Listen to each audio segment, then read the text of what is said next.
Hello, fantasy hockey fans.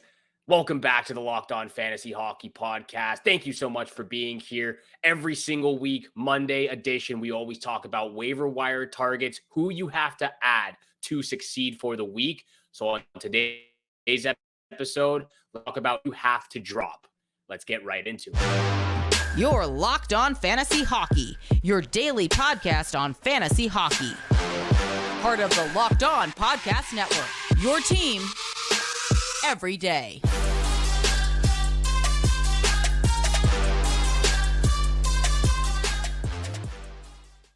Hello, fantasy hockey fans.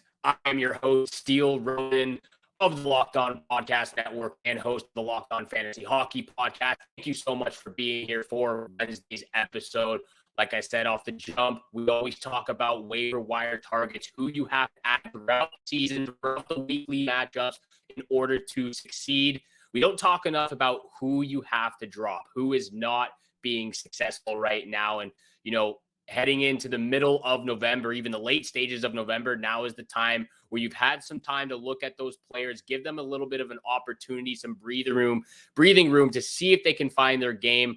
But we're a month and a half into the season, and if they're not producing right now, it might be time to kick them to the curb, give them the old drop, and look towards that waiver wire target to replace them. I've got 5 names that I want to talk about for today. You can see 4 of them on today's show if you're watching on YouTube. If you're not watching on YouTube, make sure you go subscribe, make sure you follow, and give a 5-star review. But 4 names on today's list: Anders Lee, Jake DeBrusk, Matty Beniers, and Pierre-Luc Dubois. I've got one more that I want to talk about.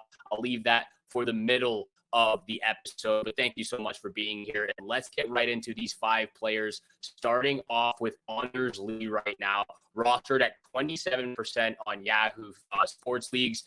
And this has been a brutal start of the season for Anders Lee, but not just him, the New York Islanders as a whole. The offensive production is not quite there. It hasn't been there. It's not one of their priorities or focuses as much as the defensive side of things for the Islanders, and that might be in need of a change. But for Anders Lee, only 1 goal, 2 points in 14 games so far this season, hasn't recorded a point in 9 straight games, and it's really hurting that offensive production of the entirety of the Islanders right now. And at this point, if you're holding on to Anders Lee, which I am in one of my fantasy leagues, this player, you're only holding on to him for those peripheral stats right now, and even those aren't great by any means. Only 30 shots, 10 blocks, and 22 hits. They're all right when you look at it, but when you look at the production offensively, like I said, 1 goal, 1 assist, only 2 points, nothing to show for on the power play, as well as we know the Islanders struggle on the power play. This is a player who honestly at times just looks lost out there on the ice right now. And like I said, it might be time for a little bit of a culture change in the locker room, or just the way that the Islanders play their game, maybe cheating a little bit more offensively to get some of these guys going, and really relying on Ilya Sorokin more than they do as of right now. But what's really noticeable in Anders Lee's game is that he's not even getting that much time on ice right now, averaging just under 16 minutes of ice time this season, which is the lowest he's been since the 2017-2018 season. So it's been pretty bad for him, getting some ice time cut from underneath him. He's -6, which is worst on the team. So he's been really bad in the defensive zone as well this season. And like I said, we know what this team is not. They are not an offensive powerhouse in this league.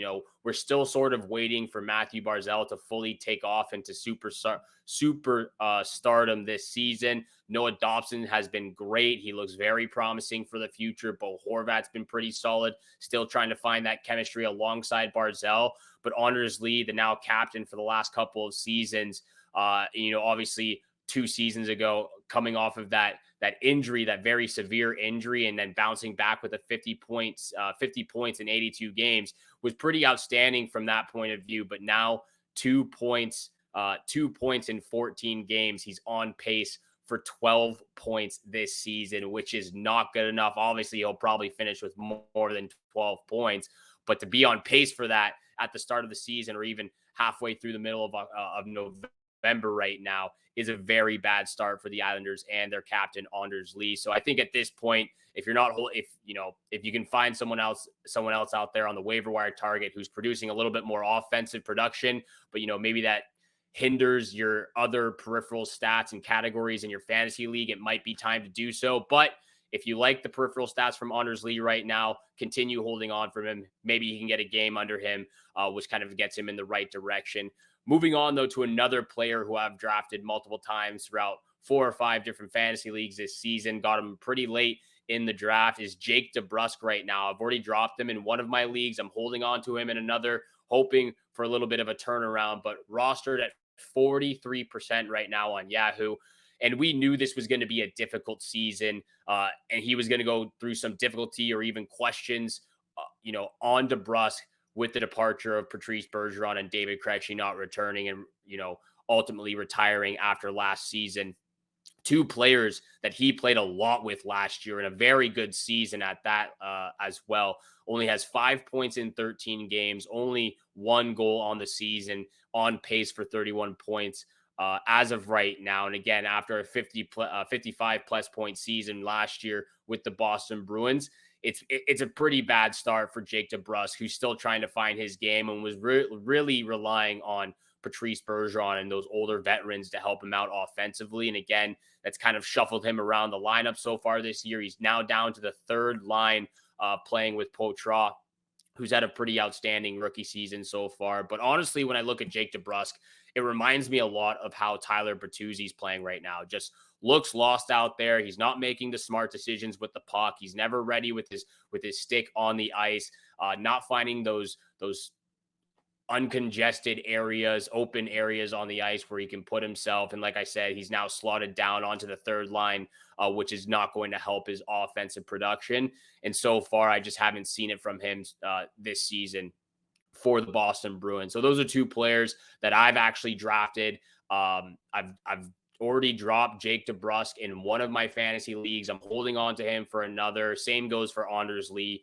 I've drafted him twice in 2 out of the 4 leagues that I'm in this season. I've dropped him in one of them. I'm holding on in the other, just hoping for a game where he can pop off for a couple of points and just get his confidence and boost that up a little bit for the future. So these are 2 droppable players right now. I've got 3 other players. I've got one that I really want to talk about from the Tampa Bay Lightning. And then, of course, Pierre-Luc Dubois, and Matty Beniers of the Seattle Kraken.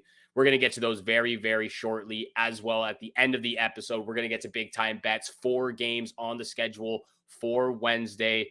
But of course, this episode is brought to you by the Sleeper app. A new NHL season brings all sorts of possibilities. Austin Matthews could score 50 plus goals. The New York Rangers could hoist the Stanley Cup, and you could win by playing daily fantasy hockey on the Sleeper app, the official daily fantasy app of the Locked On NHL Network. Sleeper is our #1 choice for daily fantasy sports and especially daily fantasy hockey, because that's what we do here on the Locked On Fantasy Hockey podcast. Because with Sleeper, you can win 100 times your cash in daily fantasy hockey contests. But it's not just hockey. You can play daily fantasy NFL, NBA, MLB, CFB on Sleeper. And of course, like Flip and I have talked about so many times, the group chat, team chat functionality, being able to connect with other fans out there on the app has been a game changer for us. And the entries can be made in under a minute. All you have to do is pick whether studs like McDavid, Crosby, Ovechkin, McKinnon, Matthews, everybody out there, if they record more or less than their sleeper projections for things like goals, assists, saves, plus, minus, and more on the app. To win a 100-time bet on Sleeper, you need to correctly predict the outcome of 8 player stats. You heard me, Locked On Fantasy Hockey fans. You can win 100 times your money playing daily fantasy hockey with Sleeper. So start paying attention and nail your picks so you can start winning big. Use promo code Locked On NHL and you'll get up to $100 match on your first deposit. Terms and conditions apply. That's code Locked On NHL. See Sleeper terms of use for details and location availability. And thank you so much for making the Locked On Fantasy Hockey Podcast your first listen every single day. Big news out there. Locked On has launched the first ever national sports 24/7 streaming channel on YouTube. Locked On Sports Today is here for you 24/7, covering the top sports stories of the day with the local experts of Locked On Plus, our national shows covering every single league. Go to Locked On Sports Today on YouTube and subscribe to the first ever national sports 24/7 streaming channel. Gotta love Locked On Sports Network, podcast network. Really appreciate them giving us this opportunity over the last 2 seasons to be the host of the Locked On Fantasy Hockey Podcast. They continue doing and supporting us local hosts every single day, and just such a great company to work for. So definitely go check out the 24/7 streaming channel on YouTube. Really appreciate they're doing wonderful things over there. It's up and running 24/7. You can't go wrong with that. What's probably not going to be 24/7 anymore or in the near future is Jonas Johansson's starting job for the Tampa Bay Lightning. Currently rostered at 69% right now on Yahoo Sports Leagues.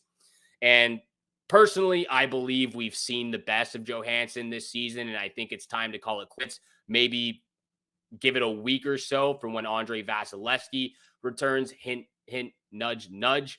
4 straight games from Johansson with a save percentage below .875 and a goals against average of .475 in those last 4 games. So I think he started off pretty well, pretty hot to begin October. He's played 12 of the 15 games Tampa Bay has played so far this season. So that's how much they're relying on Johansson, because they can't rely on Tompkins, the backup goalie. He's got a 5-3-4 record so far this season, and all things considered, I think that's pretty poor from what we've seen on the offensive side of things from Tampa Bay. They probably should have won a few more of those games, but he has not been able to stand on his head and make those timely saves over the last stretch, over the last week and a half. So again, Andrei Vasilevskiy, he's recovering from the surgery, the back surgery he had. He's actually back on the ice practicing with his Lightning teammates, which is giving the Lightning players high hopes and high spirits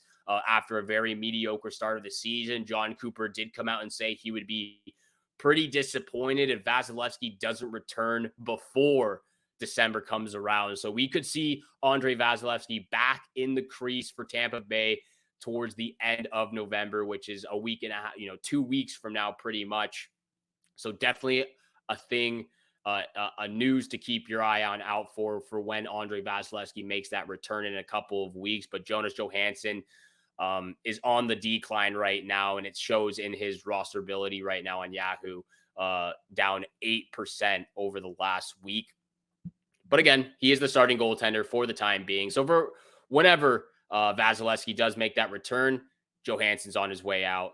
Next on the list, though, Matty Beniers, rostered at 46% right now on Yahoo. And if you're not in a keeper league, you should probably start considering dropping this player. If you're in a keeper league, obviously you're holding on to this player. He's got a promising future with the Seattle Kraken.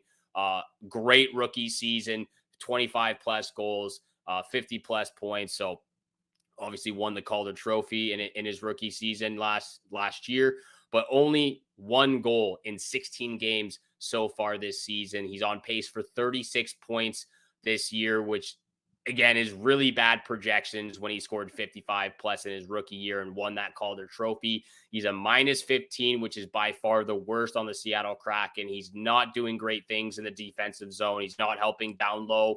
The face-off percentage has not been great so far this season as well. He hasn't been great on both ends of the ice and hasn't found his rhythm so far this year.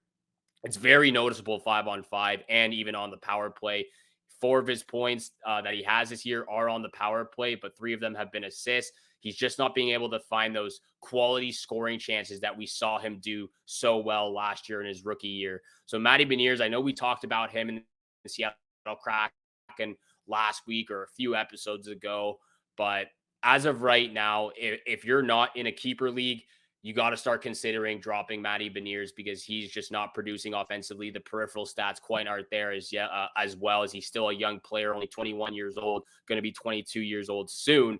But Matty Beniers, for me, obviously 3-4 games ago, he he got his first goal against the Colorado Avalanche, but just really so far hasn't been impressive for the Seattle Kraken this season. This player that I want to talk about, that I want to finish up with, not really a droppable player, but I would think to consider maybe facilitate a trade if you're underwhelmed, which I have been so far this season. I drafted Pierre-Luc Dubois, who's rostered at 73% right now on Yahoo Sports Leagues.